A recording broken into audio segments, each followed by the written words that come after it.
Seniors receiving a Bachelor in Fine Arts showed off their best work in the Radford University Art Museum. Cheyenne Reuter concentrates in painting and has been working on these paintings since sophomore year. It's basically about my Native American heritage and the idea that the Native American culture was destroyed.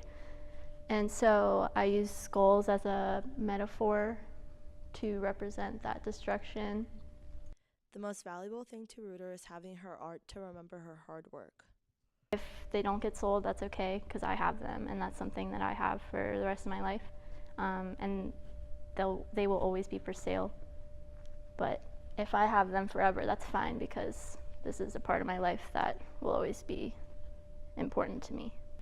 I work very immediate though, so I can't linger over things for too long. So these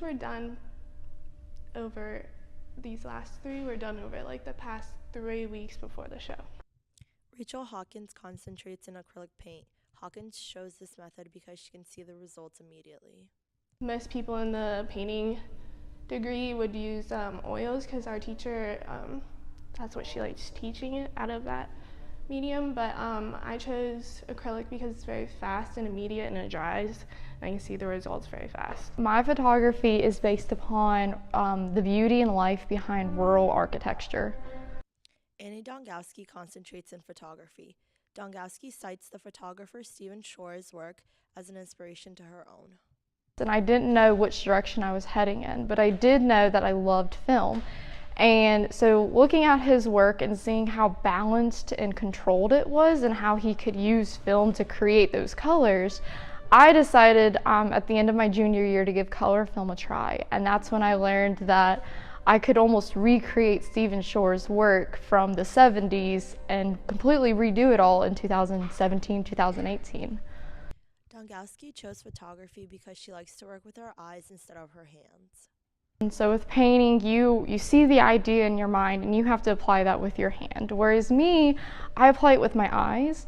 So all of my images in my photography, this is all that I saw within a camera. There's no extra editing, there's no cropping. This was exactly what I saw with my eyes. And for me, I chose photography because I can control it a little more than I can with painting or watercolor. I've driven by these buildings probably 1,000 times in my life, and I never really stopped and realized, like, wow, that's a pretty building.